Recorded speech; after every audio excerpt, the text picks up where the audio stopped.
rogai por nós, pecadores, agora e na hora de nossa morte. Amém.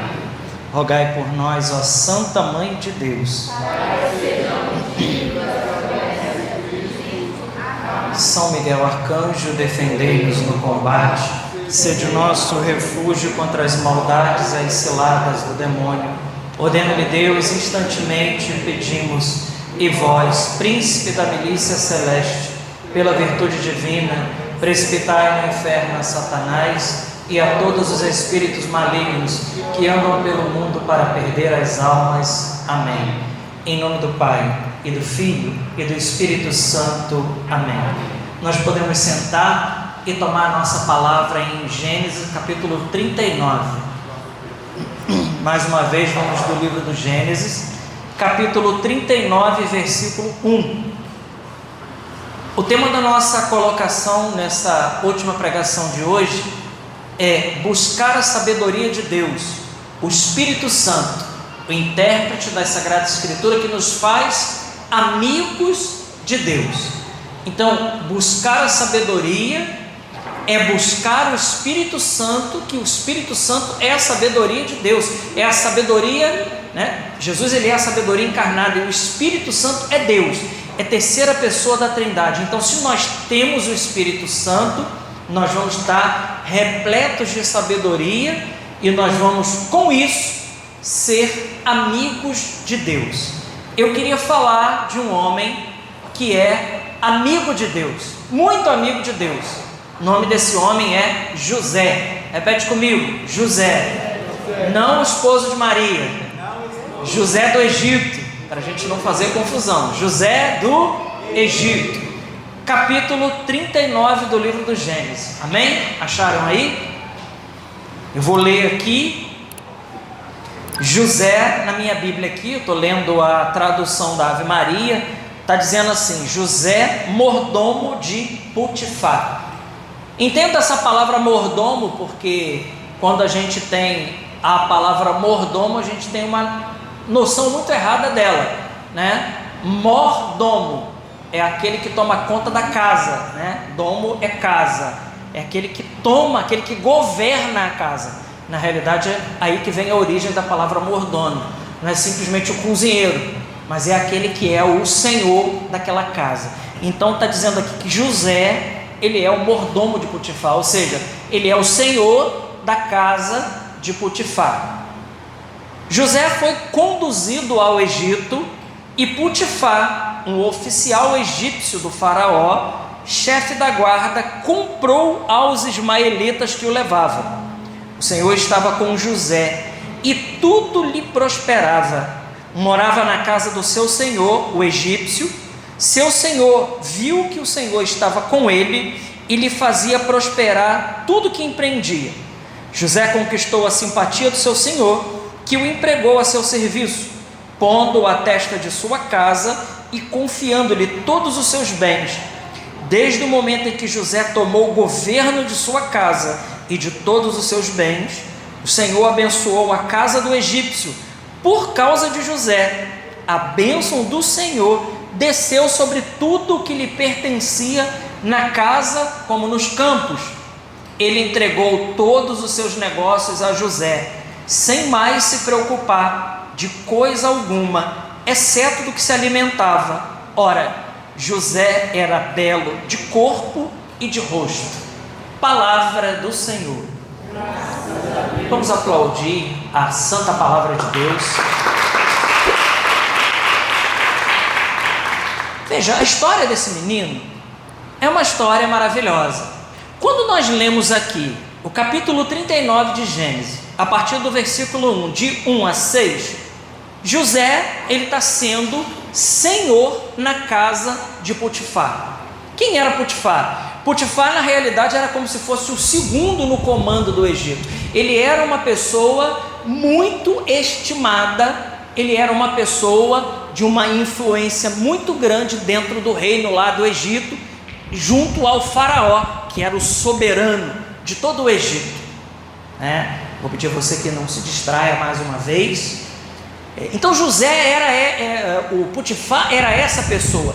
E diz o texto aqui que Potifar comprou José dos ismaelitas.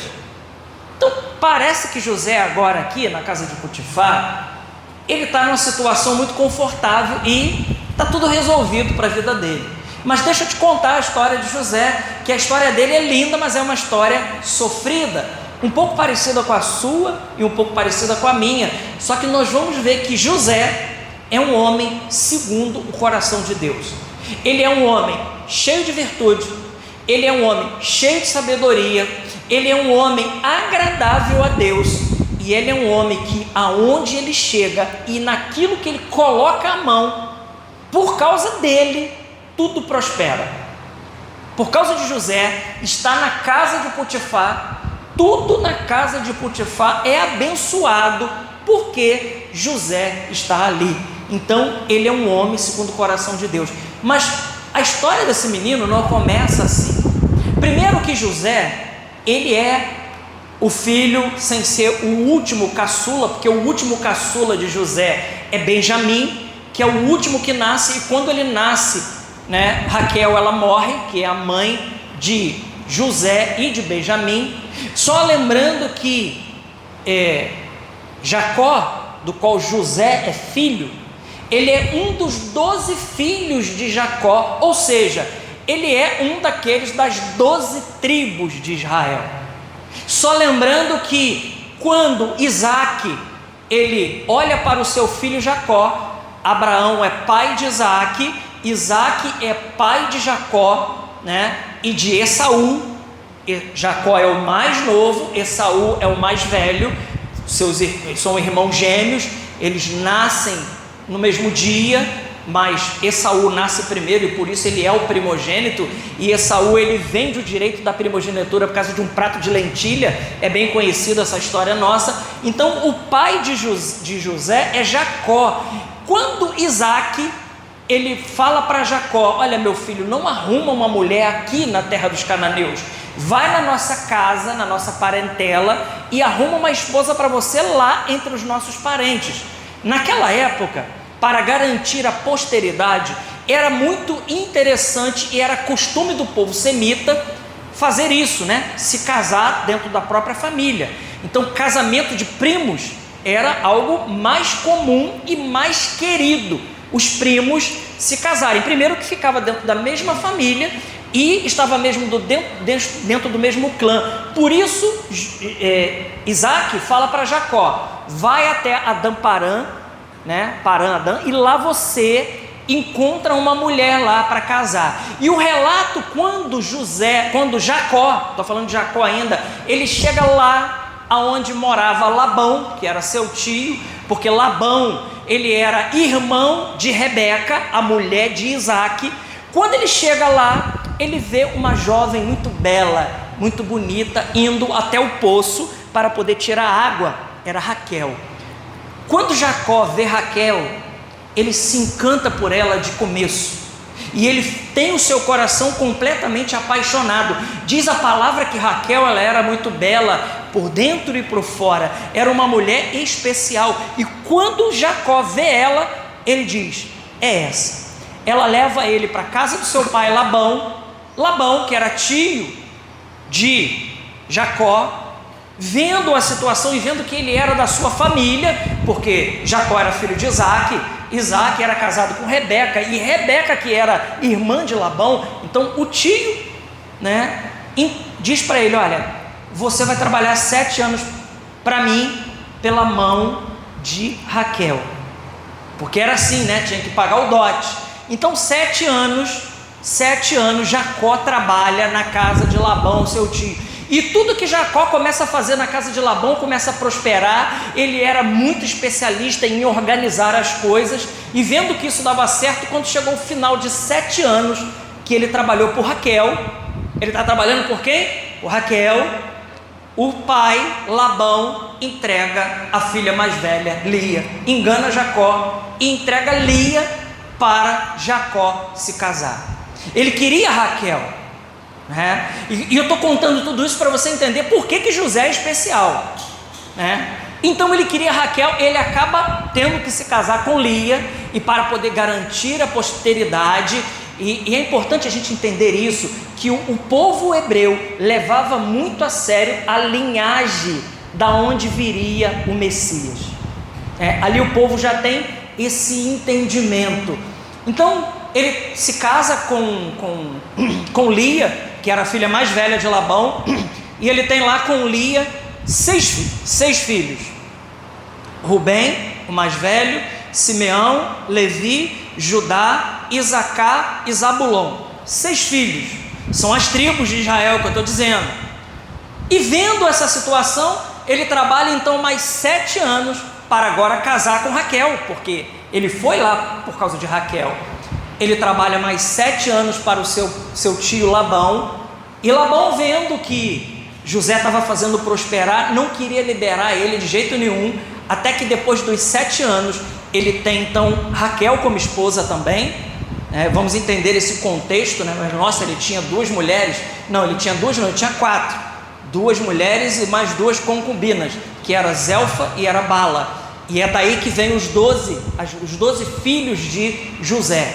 Mas eu não vou entrar muito dentro disso, senão a gente ia muito longe para explicar, né, essa questão aqui não ser a monogamia e tudo mais, mas isso aqui está tudo dentro de um contexto histórico, né, para preparar a vinda do Senhor e garantir a posteridade. Nós nunca podemos perder isso de vista quando nós olhamos para esses textos do Antigo Testamento, textos um pouco difíceis. O resultado disso é que Jacó ele tem que sair de lá meio corrido, e Labão vai atrás dele. Ele leva as suas 2 esposas, cada uma das esposas tinha a sua serva, a sua escrava, e resultado disso é que Jacó teve 6 filhos com Lia, teve 2 com Bala, que era escrava de Raquel, porque serva de Raquel, como Raquel via que não conseguia dar filho a Jacó, e para a mulher hebreia, não ter filho era um sinal de maldição.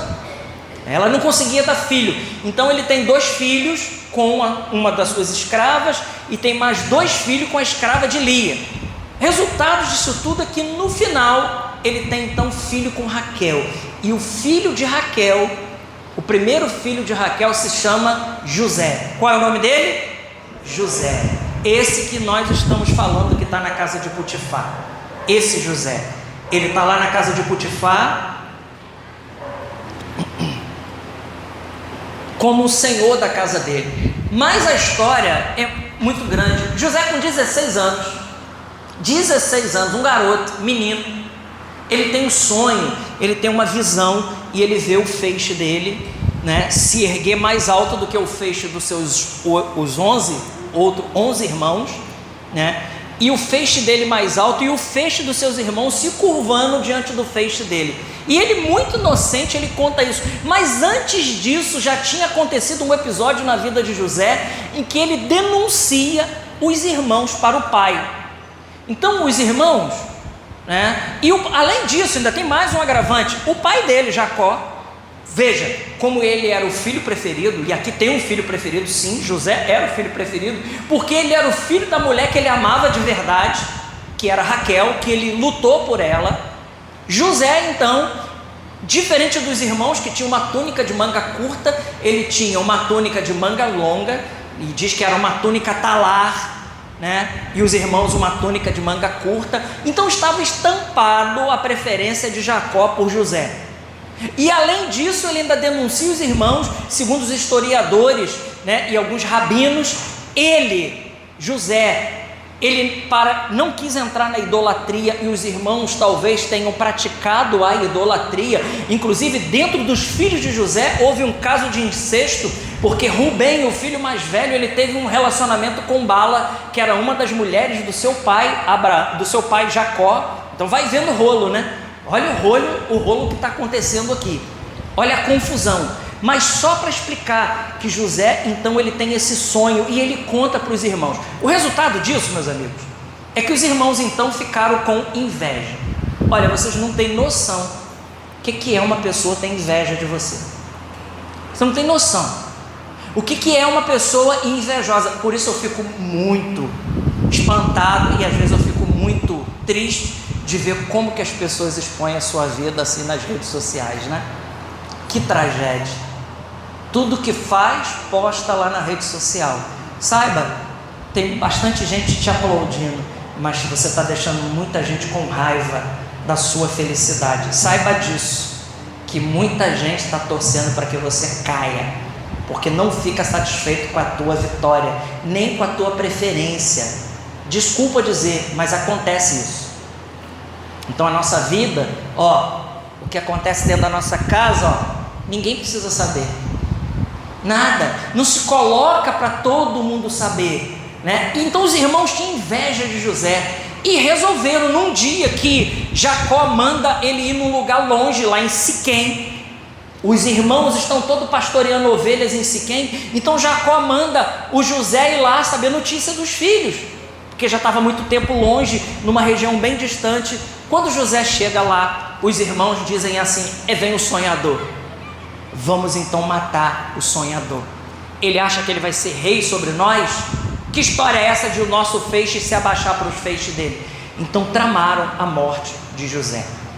Tramaram a morte de José e queriam matar, mas sempre entre os irmãos tem um que quer poupar a coisa. Rubem, o mais velho, o primogênito, ele então faz de tudo para que não matem José, né? Simeão também estava ali, mas tinha, né, irmãos que estavam enfurecidos, né, querendo matar José, com ódio profundo dele, porque a inveja tinha tomado o coração da preferência que José tinha. José era um homem escolhido a Deus, era um homem segundo o coração de Deus. Então eles tramam a morte. Como eles resolveram escutar o conselho de Rubem, resolveram então descer ele dentro de uma cisterna e deixar ele para morrer de fome, que já é uma coisa terrível. Mas avistando de longe uma caravana dos ismaelitas, eles resolvem então vender José. Quem foi vendido também por 20 moedas de prata? Quem foi vendido por 20 moedas de prata? Jesus. Ele é uma imagem perfeita de Jesus, José. Ele foi vendido pelos seus irmãos a uma caravana de ismaelitas, até que Potifar, ele compra José dos ismaelitas. Meus irmãos, vamos parar só para analisar aqui. Olha a vida desse menino, quando ele é vendido pelos irmãos à caravana de ismaelita, o que se passou no coração de José? Sem o conforto da sua casa, sem a presença da sua família, vendido como escravo, com o ódio dos seus irmãos. Olha os motivos que estavam no coração de José. Ele tinha tudo para ser uma pessoa revoltada, ele tinha tudo para ser uma pessoa que tivesse ódio no coração dos irmãos que fizeram esse mal, essa tragédia na vida dele. Ele chega à casa de Potifar, ele é vendido, 16 anos. Quando ele chega à casa de Potifar, ele se torna senhor da casa de Potifar. Mas não pense que acabou aí. Aí que estava começando de fato o tormento daquele homem. E por que eu estou falando isso? Porque quando a pessoa tem o Espírito Santo, quando ela é sábia e quando ela é uma pessoa conduzida por Deus, aconteça o que acontecer na sua vida, você não perde a direção. Amém? Diga para o irmão aí: aconteça o que acontecer na sua vida, você não pode perder a direção, se você é conduzido por Deus. Aconteceu que, vocês viram como é que o texto termina ali, né? José, ele era o quê? Olha como é que o texto termina. José, ele era belo de corpo e de rosto. De corpo e de rosto. Significa dizer que José era um homem muito belo. Diria, um homem de chamar a atenção. E não demorou muito para que ele chamasse a atenção de quem? Da mulher de Potifar. Então a mulher de Potifar, olha a situação desse menino. A mulher de Potifar, dona dele, porque ele era escravo naquela casa, ela começa a sediar o jovem José na flor da idade, com todos os hormônios funcionando perfeitamente, um jovem belo de corpo e de rosto, com a sua senhora, que era dona dele, todos os dias. Diz o texto que durante 7 anos, gente, 7 anos, aquela mulher infernizou a vida de José. Todos os dias ela falava: deita-se comigo, e ele não. Deita-se comigo, e ela não. Ela começou com ameaça, e ela era dona dele, então ela começou a ameaçar tirar a comida, começou a ameaçar tirar os prestígios que ele tinha, começou a ameaçar ele contar para o marido. Isso durante 7 anos, até que um dia ela teve uma ideia. Ela não aguentou mais, e ela agarrou José pela túnica dele, e ele correu dela, e a túnica rasgou e ficou metade na mão dela. O que essa mulher fez? Vendo que aquele homem era um homem segundo o coração de Deus, e que ele não cedia de maneira nenhuma aquele pecado, e ele tinha todos os motivos. Se ele pecasse com ela, ele era escravo dela, e pronto, acabou, ninguém iria saber, o marido dela jamais iria descobrir isso. Ela fica com o pedaço da túnica de José na mão, e ela tem uma ideia: eu vou dizer que ele tentou me agarrar. E foi isso que ela contou para Potifar, quando Potifar chegou em casa: esse hebreu que você me trouxe, ele aproveitou que você estava fora em campanha, e ele tentou me seduzir, e ele me agarrou, e aqui está a prova do crime, a túnica dele rasgada, porque ele correu daqui. Ela inverteu toda a história daquela realidade que ela estava armando para ele. O resultado disso é que José ele vai parar na prisão. Agora você imagina comigo um garoto de 16 anos que é traído pelos irmãos, que é invejado pelos irmãos, que é vendido a uma caravana de ismaelitas, que vai parar na casa de Potifar, que se torna senhor daquela casa, que mais uma vez é armado para a vida dele, uma situação que ele era completamente inocente. Ele agora vai parar na prisão, no meio dos piores bandidos que tinha lá dentro do Egito. Imagina o coração desse menino. Então ele tinha tudo agora aqui para desacreditar de Deus, de achar que Deus não estava mais movendo a vida dele, de achar que Deus não estava fazendo mais nada na vida dele, porque afinal de contas está tudo dando errado agora. Na sua vida, quando as pessoas te corta, te cancela, te deixa de lado, né, te trata mal, e você é excluído, você é deixado de lado. Veja, José estava vivendo tudo isso, irmãos. Tudo isso, e agora por cima o homem vai preso. Ele se torna o melhor preso, não só o melhor preso.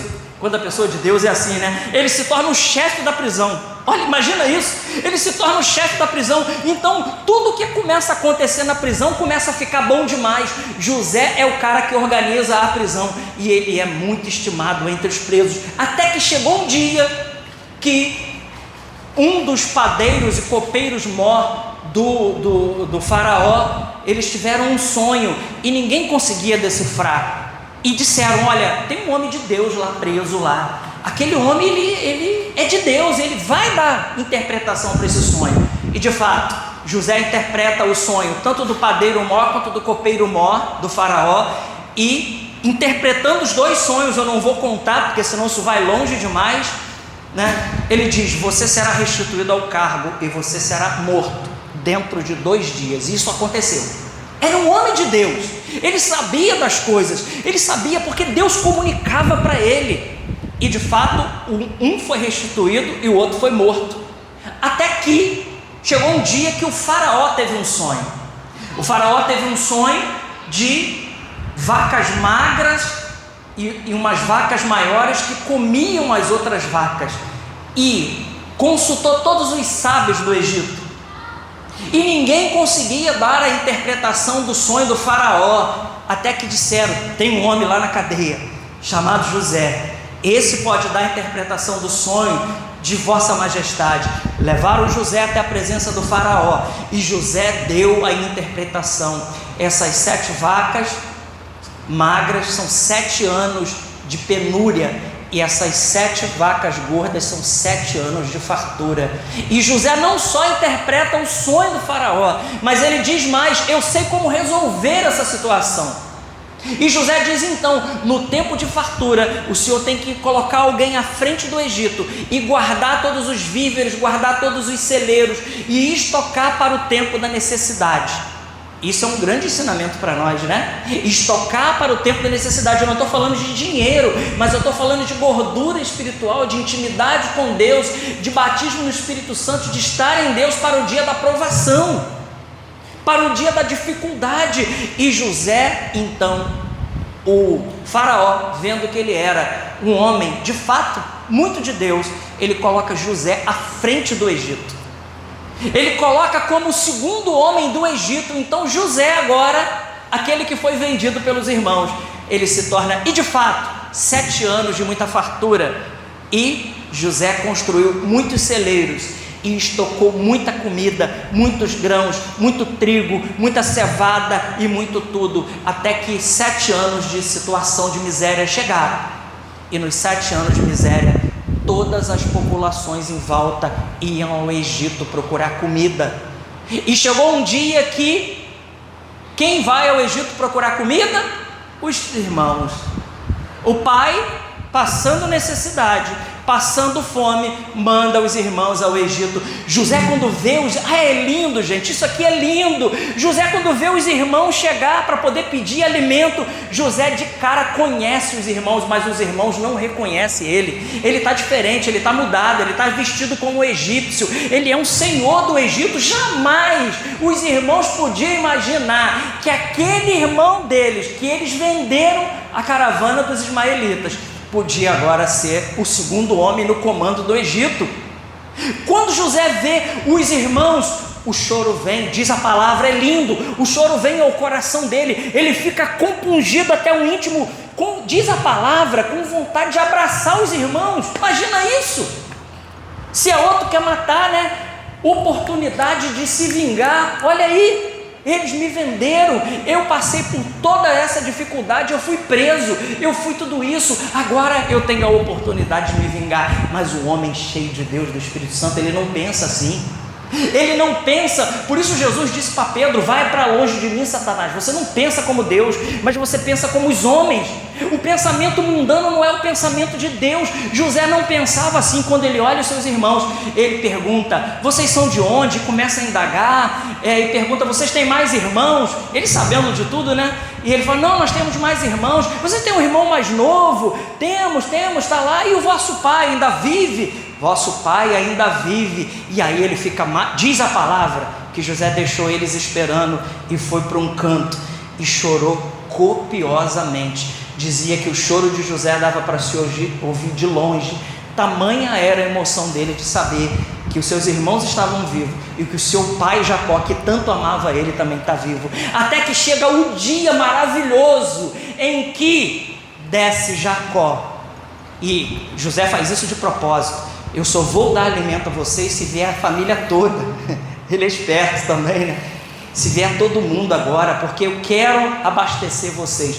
E quando chega o pai, e quando chega Benjamim, o irmão dele, mais novo, que ele amava tanto, filho da sua mãe também, de Raquel, quando chega todo mundo, José não consegue mais segurar a onda, e ele abraça o pai num grande choro, e ele se deixa conhecer: eu sou José, o irmão de vocês. E aquilo foi uma comoção geral, aquilo foi uma comoção maravilhosa. E José fez mais, ele não só fez isso, ele trouxe toda a família dele para viver, e deu bois, ovelhas, deu fazendas, deu sítio, deu poderes para eles, colocou eles na melhor parte do Egito para viver, até quando eles quisessem. Olha a generosidade do coração desse homem. Esse homem é a imagem de Jesus Cristo. Por isso José do Egito, diz os estudiosos bíblicos, que não tem história mais bela na Sagrada Escritura que a história de José, um homem segundo o coração de Deus. Meu irmão, minha irmã, eu não sei o que está movendo seu coração agora durante tudo isso que eu estou falando aqui, mas muita coisa fica para nós desse José do Egito, porque ele é um homem cheio de sabedoria, ele é um homem cheio de amor, e ele é um homem que se torna senhor dos Egito. Diz a palavra que ele viveu um sofrimento de 14 anos, de 16 anos até quando ele começa a reinar no Egito, mas diz que José reinou mais de 40 anos no Egito. Eu quero dizer para você que está passando dificuldade agora, você que está passando problema, você que está passando pela sua situação difícil, está sendo provado na sua fé, você que está sendo colocado em xeque, talvez você olhe para essa situação e você diga assim: aonde está Deus nisso? Deus me chamou para isso? Deus me tirou do Egito para isso? Para morrer pelo meio do caminho? Não. Deus está trabalhando na nossa vida, e se você for fiel, e se você aguentar firme, você verá como José a manifestação da glória de Deus. Irmãos, o final daquele que vive em amizade com Deus, diferente de quando você assiste um jogo de futebol que você não sabe o final de quem anda com Deus é sempre maravilhoso. Se você não roer a corda, diz para o irmão aí, o final daquele que anda com Deus, e que não rói a corda, é sempre maravilhoso.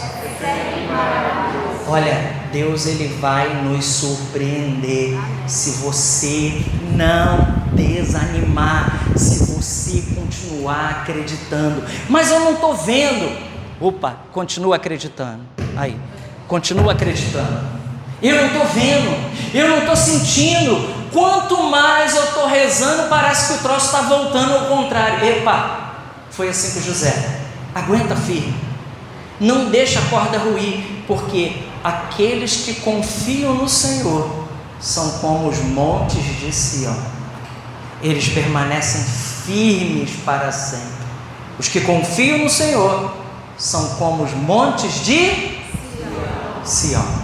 Eu não lembro se eu já contei isso aqui, mas quando eu tive um encontro pessoal com Jesus, a primeira coisa que Jesus fez na minha vida foi me jogar no deserto para poder me provar, para depois ser aprovado. Foi a primeira coisa. Jesus não engana ninguém. Você quer me seguir?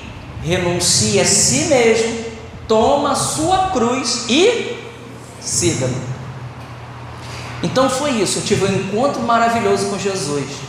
Deixei a vida velha, deixei o pecado, deixei a bebida, deixei a vida errada, estava vivendo uma vida de, vamos dizer assim, de lua de mel com Deus. Deus falou, agora eu vou te colocar na forja da santidade. Nesse meio tempo, fui expulso de uma casa que a gente morava de herança. O tio dela ameaçou botar fogo na casa, com ela grávida da nossa segunda filha, que é a Mariana. Vivemos uma situação difícil, fomos morar de uma casa de aluguel, passamos necessidade financeira gravíssima, tinha dia que só tinha água na nossa geladeira.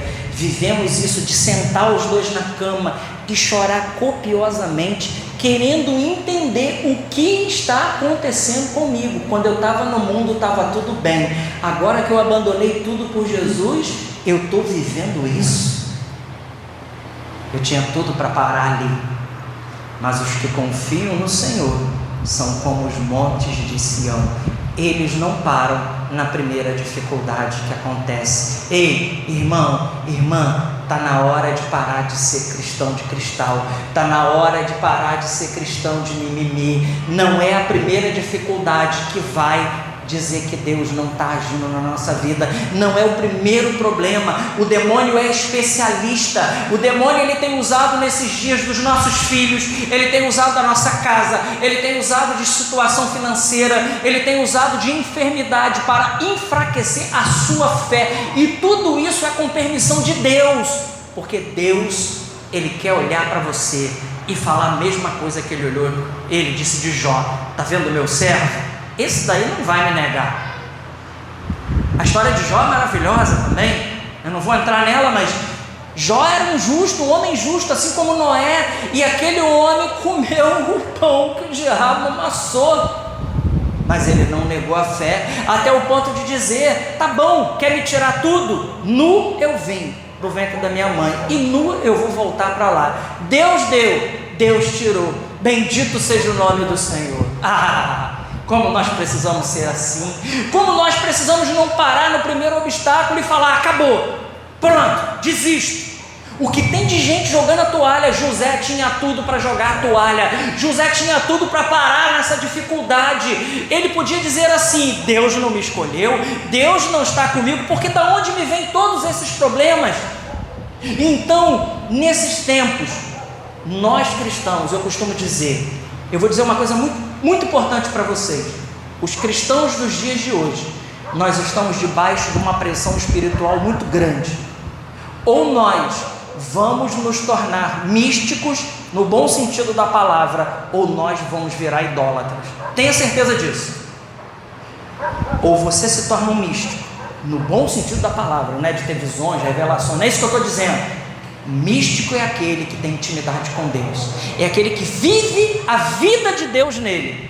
Ou ele vai se tornar, ou nós nos tornaremos um idólatra, porque a pressão que o mundo e a sociedade está fazendo sobre os cristãos é algo desumano, e é desumano mesmo, é sobrenatural. A palavra é muito clara: a nossa luta não é contra o sangue e a carne, a nossa luta é contra os principados, é contra as potestades, é contra os príncipes desse mundo tenebroso, contra as forças espirituais do mal espalhadas nos ares. A nossa luta é espiritual.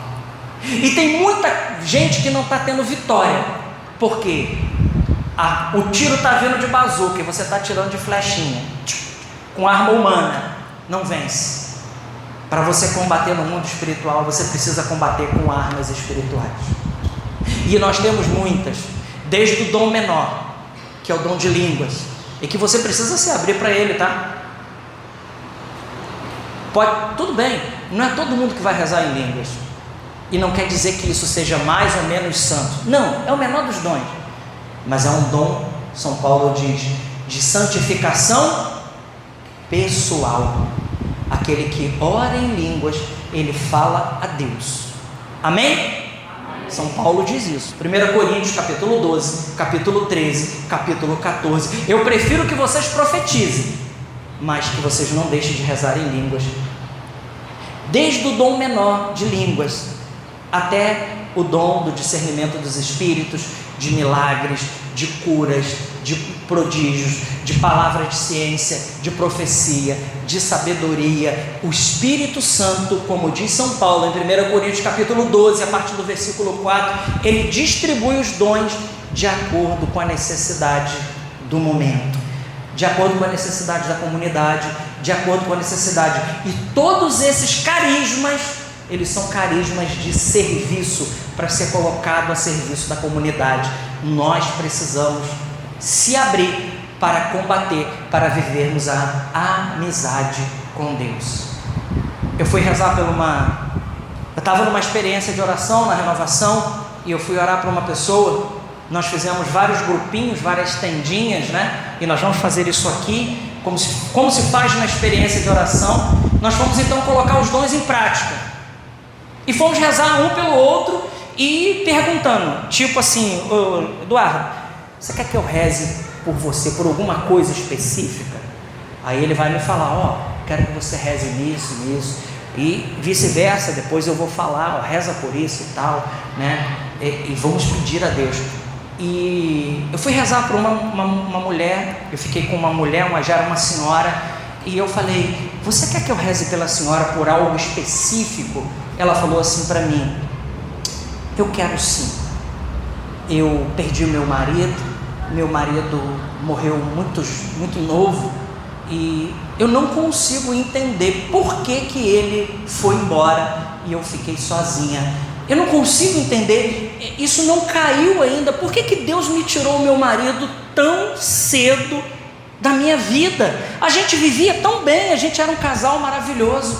Falei: calma, irmã, vamos rezar. Irmãos, eu coloquei a mão nela e comecei a rezar por ela, e o Senhor falou para mim: eu levei o marido dela, porque se ele ficasse, ele perderia a sua salvação, e eu salvei ele. Quando eu falei isso para aquela mulher, ela desabou em prantos, e ela: é isso mesmo.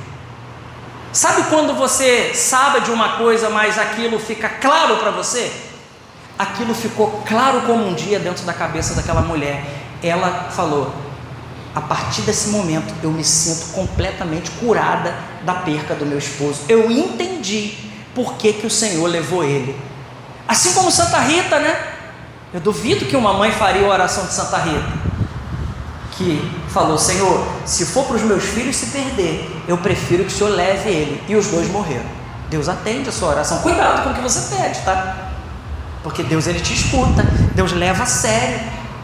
E levou os dois filhos de Rita com uma certeza: se salvou, não só o filho, como o marido, porque os filhos queriam vingança por causa do pai, que tinha vivido uma vida errada, mas já tinha se convertido, e queriam vingança, matar o assassino do pai. E Santa Rita disse: não, eu prefiro não ter eles aqui, mas ter eles no céu. Gente, isso é gente de Deus, isso é viver como José, que confiava em Deus acima de todas as coisas. Fecha seus olhos um pouquinho. Eu sinto que essa pregação, ela caiu no seu coração. Eu sinto que essa pregação, as palavras todas ditas até agora, ela está caindo dentro do seu coração como uma flecha agora nesse momento. É uma palavra curadora para a vida de muitos de nós nessa tarde aqui. Uma palavra curadora mesmo. Uma palavra que o Senhor trouxe nessa tarde para nós, para realmente trazer vida ao nosso coração. Vida, você que me ouve agora, me escuta, Deus está trazendo vida para o seu coração. Deus está te alcançando por essa palavra, e Ele quer te dar sabedoria, Ele quer te fazer amigo dEle, Ele quer te fazer cada dia mais conforme o coração de Deus. Eu queria que você ficasse aí 2 a 2, mas eu queria que você escolhesse uma pessoa diferente.